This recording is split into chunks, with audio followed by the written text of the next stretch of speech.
Students, आज का जो मेरा सेशन है वो इंटरनेशनल इकनॉमिक्स को लेकर है। आज हम इंटरनेशनल इकनॉमिक्स में जो बात करने जा रहे हैं, बेसिकली कुछ टर्म्स होती हैं जो इंटरनेशनल ट्रेड के ऊपर यूज़ की जाती हैं, क्योंकि जो कंट्रीज़ होते हैं वो अपनी रिसोर्सेज को उन्हीं टर्म्स के अकॉर्डिंग उन्हीं टर्म्स के अकॉर्डिंग जो है जानते हैं कि उनके पास कितनी प्रोडक्शन हो रही है, कितनी वो रिसोर्सेज एलोकेट कर रहे हैं, कितना वो अपना प्रोडक्टिव हैं और कितनी उनको उससे बेनिफिट्स हासिल हैं। फिर उसके बाद इक्विलिब्रियम लेवल पर जाते हैं और वो चेक करते हैं कि हम कितने हद तक इक्विलिब्रियम पोजीशन पर हैं जब हम दो कंट्रीज़ के दरमियान में गपशप, यानी जैसे कहना चाहिए कि बिज़नेस ट्रांजैक्शन कर रहे हैं या कम्युनिकेशन कर रहे हैं, तो हमारी कम्युनिकेशन जो है वो दो कंट्रीज़ के दरमियान कैसी चल रही है, किस कंडीशन की चल रही है। तो ये तमाम चीज़ें जो है इंटरनेशनल इकनॉमिक्स से रिलेट करती हैं। अभी हम इसको इसी बार डिस्कस करते हैं ताकि इसका फर्दर आपको समझ में आ सके कि ये आइसो कॉस्ट, आइसो कॉन्ट और ये जो बेसिक टर्म्स जो हैं आइसो कॉस्ट और आइसो कॉन्ट हैं जो हम यूज़ करेंगे यहाँ पर, ठीक है। लेकिन प्रोडक्शन भी हम देख लेते हैं कि वो क्या है और उसके बाद इक्विलिब्रियम पे भी चले जाते हैं। पहले तो बात करते हैं जी, प्रोडक्शन फंक्शन क्या होता है। प्रोडक्शन फंक्शन अगर हम बात करते हैं तो सिंपल वही होता है कि आपने क्या इनपुट दिया, कितना इनपुट लगाया कि आपको कोई प्रोडक्शन या कोई service, goods and services produce करने में आसानी हुई, ठीक है। अगर हम यहाँ बात कर लेते हैं गुड्स एंड सर्विसेज को प्रोड्यूस करने में आसानी की बात करते हैं तो जितना हमने लैंड, लेबर, कैपिटल लगाया है उसके अवध हमें कितना प्रोडक्शन हुई है, कितनी गुड्स एंड सर्विसेज को हम प्रोड्यूस कर पाए हैं, कितनी हमने एफिशिएंट कॉस्ट उस पर की है, कितनी एफिशिएंसी हमारी जो है वो अच्छा, जब हम इंटरनेशनल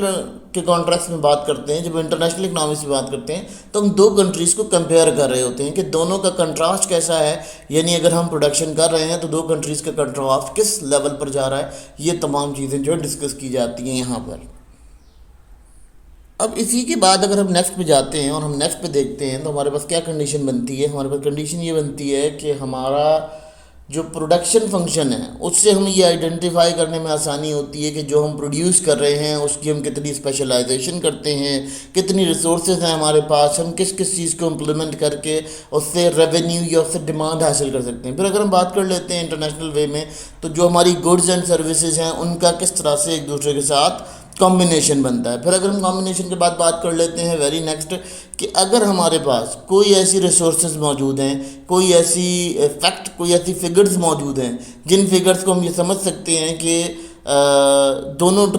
ट्रेड यूनियंस जो है वो काम कर सकती हैं, यानी हम इतने स्पेशलाइज्ड हैं किसी चीज़ में, तो ये भी हम प्रोडक्शन फंक्शन से निकालते हैं कि जी हमारी जो हम इनपुट लगा रहे हैं, जितना हम इनपुट लगा रहे हैं उसके बरक्स हम आउटपुट कितना गेन कर रहे हैं। तो ये तमाम चीज़ें जो इंटरनेशनल इकनॉमिक्स को स्टडी करने में आसान होती हैं जब हम प्रोडक्शन फंक्शन को पढ़ लेते हैं। तो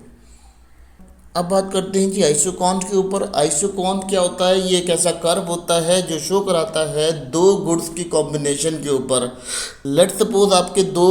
इनपुट थे, आपने यानी लैंड और लेबर ले लिया। लेबर और लैंड जब आपने किसी पे लगाया, अप्लाई किया, तो आपको उससे क्या प्रोडक्टिविटी हासिल हुई, ये चीज़ डिफाइन करने के लिए आइसोकॉन्ट कर्व ड्राइव किया जाता है। बेसिकली ये कर्व होता है जो कुछ हम कह सकते हैं इंडिफरेंसेस कर्व से मिलता जुलता होता है। इंडिफरेंसेस कर्व में ये होता है कि कितनी कमोडिटी लोग यूटिलाइज कर रहे हैं, ठीक है। दो कमोडिटीज़ के दरमियान में कौन सी कमोडिटी कौन ज़्यादा इस्तेमाल कर रहा है। लेकिन अब यहाँ पर ये है आइसोकॉन्ट वो टर्म है जिसके अंदर हम ये देख लेते हैं कि हमारे पास प्रोडक्शन के लिए जो हमने इनपुट लगाया है, तो अगर हम उसका सब्सटीट्यूट करते हैं, यानी इनपुट जैसे एक लेबर है वो गाड़ी बनाने में बहुत तेज़ है और अगर उसको हमने लगा दिया है आइसक्रीम बेचने पे तो आइसक्रीम नहीं बेच पाएगा क्योंकि उसकी गाड़ी बेचना काम है। तो ये चीज़ जो है हम आइसोकॉन्ट से मालूम करते हैं इंटरनेशनल इकनॉमिक्स के अंदर। और ये आइसोकॉन्ट बेसिकली होता क्या है, ये इकनॉमिक्स किस तरह से होता है कि हम उसके अंदर लेबर का इनपुट मालूम कर सकते हैं, लैंड का इनपुट मालूम कर सकते हैं और उसका सब्सटीट्यूट इस्तेमाल भी देख सकते हैं। अब ये आइसो कॉस्ट क्या होता है? आइसो कॉस्ट वो टर्म होती है या उस टर्म को कह सकते हैं हम लोग जिस टर्म के अंदर हम ये देख लेते हैं कि हमारे पास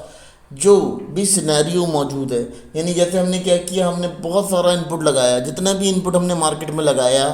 तो उससे हमें रिप्रेजेंट करने को क्या मिला, गुड्स कितनी हासिल हुई, सर्विसेज कितनी प्रोड्यूस हुई, ये तमाम चीज़ें जो हैं वो इंटरनेशनल इकनॉमिक्स में हम आइडेंटिफाई करते हैं। फिर इससे क्या होता है, इससे हमें एक और फ़र्क ये पता चलता है कि अगर हम ये लेबर और ये कैपिटल लगा रहे हैं एक फिक्स बजट के अंदर, तो हमें इससे आउटपुट या इससे रिफंड कितना मिल रहा है, आइसोकॉन्ट वो भी आपको डोनेट करता है, ठीक है। अगर हम देख लेते हैं तो आपका जो बजट कॉन्स्टेंट होता है उसको जो कंज्यूमर थ्योरी, यानी आप ये समझ लेते हैं कि आपका जो कंज्यूमर है वो आपके बजट कॉन्स्टेंट की वजह से ही कितना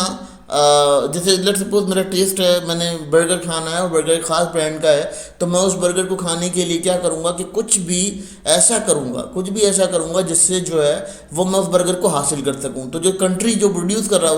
उसे उस पर जितनी भी इनपुट लगानी पड़ेगी, उससे क्या होगा कि उसकी कॉस्ट एफिशिएंट हो जाएगी, और कॉस्ट एफिशिएंट होने के बाद वो मेरे तक कंज्यूमर कंजप्शन पे पहुँचेगा। असल में आइसो कॉस्ट का जो काम है इंटरनेशनल इकनॉमिक्स में, हम ये देखते हैं कि वो इंटरनेशनली ये बताता है कि कंट्री जो अपना लैंड लेबर कैपिटल जो यूज़ कर रहा है, यूटिलाइज़ कर रहा है, वो किस वे में करेगा जो प्राइस एफिशिएंटली इसको बना सके। ठीक है, यानी इसका प्राइस एफिशिएंट वे में काम कर सके। यानी आप ये समझ लें कि अगर आपने कोई दो चीज़ें आपकी कंट्री में बन रही हैं, उन दो चीज़ों में से कोई एक चीज़ पर उसे निर्भर करना पड़ेगा, क्योंकि उसको दो चीज़ों के ऊपर जो कैपिटल लगा रहा है उसके बरक्स उसको जो है रेवेन्यू जनरेट नहीं हो रहा और प्राइस भी बढ़ रही है। लेट सपोज मैं अगर गंदम भी बेच रहा हूँ और मेरे पास गंदम के साथ अनार भी है, ठीक है, अब अनार पे मुझे कम कॉस्ट लगानी पड़ रही है लेकिन गंदम पे मेरी हाई कॉस्ट है, तो अब मैं जो उसको मार्केट में बेचूंगा तो उसका फ़ायदा नहीं है। तो मुझे ये चाहिए कि मैं अनार की मज़ीद फसल करूं और मैं उससे उसके जो हाई लेवल ऑफ बेनिफिट्स हैं उनको हासिल कर सकूं। अब अगर बात करते हैं इक्विलिब्रियम की, तो इक्विलिब्रियम क्या होता है कि जब प्रोडक्शन के अंदर देखा जाए या कंजप्शन के अंदर देखा जाए तो कंपनी जो है वो अपना एक एक ग्राफ ड्रॉ करती है, जिससे हम ये मालूम कर लेते हैं कि हमारी जो सिचुएशन है वो इक्विलिब्रियम है या नहीं है, हमारा जो फैक्टर ऑफ इनपुट है और हमारा आउटपुट है वो दोनों के दोनों सेम हैं या नहीं है, या हमारा जो आउटपुट लेवल है वो हम अचीव कर पा रहे हैं या नहीं कर पा रहे हैं। फिर अगर हम उसको देख लेते हैं जोग्राफिकली भी, अगर हम देखते हैं तो जोग्राफिकली भी हमें समझ में आ जाता है कि हमारा जो इक्विलिब्रियम है वो एक ख़ास पॉइंट के ऊपर एक आइसोकॉन्ट टारगेट कर रहा है, यानी एक आइसोकॉन्ट बना रहा है और उसको टेंजेंट कर रहा है, यानी वहाँ पर वो कभी ठहरता है कभी नहीं ठहरता है। ठीक है, फिर हम इक्विलिब्रियम से ये भी मदद ले सकते हैं कि हमारी जो कॉस्ट है वो कितनी कम्बिनेशन ऑफ गुड्स की कितनी लेवल पर काम कर रही है, तो ये भी हमारा एक बड़ा इंपॉर्टेंट इम्पैक्ट पड़ता है इक्विलिब्रियम के ऊपर। अब जैसे हमने बात की इक्विलिब्रियम कंडीशन की कि जब आपकी प्रोडक्शन और डिमांड होती है, यदि सप्लाई और डिमांड इक्विवेलेंट होती है तो आपका जो है वो होता है। अब यहाँ पर जो इंटरनेशनल इकनॉमिक्स के सिनेरियो में बात करते हैं तो वहाँ ये होता है कि आपने जो गुड्स एंड सर्विसेज प्रोड्यूस किए हैं उसकी डिमांड जो है वो सेकंड कंट्री या अदर कंट्रीज़ के अंदर बिल्कुल सेम है। लेट सपोज कंट्री ए जो है वो प्रोड्यूस करता है गाड़ियाँ, लेकिन कंट्री बी उस गाड़ियों को एक्सपोर्ट करता है यानी इंपोर्ट करता है। ठीक है, अब कंट्री बी के अंदर उस गाड़ी की वो सेम डिमांड है जो गाड़ी आप प्रोड्यूस कर रहे हैं, अगर उसकी डिमांड सेम है तो ऑलमोस्ट वो एक इक्विलिब्रियम क्रिएट करेगा। वो इक्विलिब्रियम क्रिएट करने का नाम क्या होगा, आप ये समझ सकते हैं कि वो आपका इंटरनेशनली वे में जब आपको इंटरनेशनल ट्रेड के ऊपर रखेंगे तो वहाँ पर आपका जो ग्राफ है वो इक्विलिब्रियम शो कराएगा, जिसमें आइसोकॉन्ट और आइसोकॉस्ट दोनों एक दूसरे के साथ अटैच्ड हो जाएंगे। अब इन तीनों टर्म्स का जो ताल्लुक़ है इंटरनेशनल इकनॉमिक्स से उसकी बात कर लेते हैं। अब उसकी बात ऐसे करते हैं कि देखें, सबसे पहले तो बात करते हैं प्रोडक्शन की। प्रोडक्शन क्या करता है कि प्रोडक्शन इस ये होता है कि हम एनालाइज कर पाते हैं कि जो आपकी कंट्री के पास रिसोर्सेज हैं वो किस तरह से यूटिलाइज करेगा, तमाम रिसोर्सेज को किस तरह से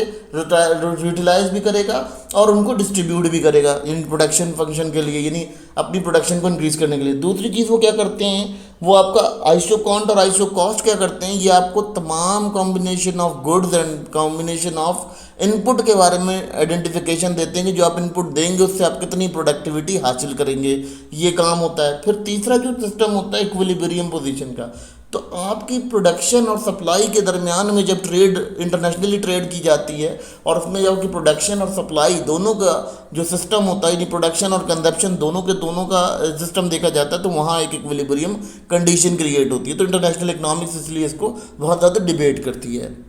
देखिए स्टूडेंट, ये टर्म बाहर तो बहुत छोटी लग रही है कि आइसोकॉस्ट, आइसोकॉन्ट, इक्विलिब्रियम, प्रोडक्शन, मगर ये जो टर्म है ये बहुत ज़्यादा वास्ट लेवल पर काम करती है, क्योंकि जब हम आगे थ्योरीज़ को पढ़ते हुए जाएंगे, यानी हमारा जो नेक्स्ट लेवल होगा थ्योरीज़ का जिसको हम डिस्कस करेंगे, उनमें फिर हम ये देखेंगे कि ये बहुत ज़्यादा बहुत ज़्यादा अपर लेवल पर जाना शुरू हो जाएंगी। जब अपर लेवल पर जाना शुरू होंगी तो वहाँ ये मामला काफ़ी ज़्यादा गड़बड़ कर देंगी। अब अगर हम यहाँ बात करते हैं कंडीशन इस तरह से कर लेते हैं कि आपका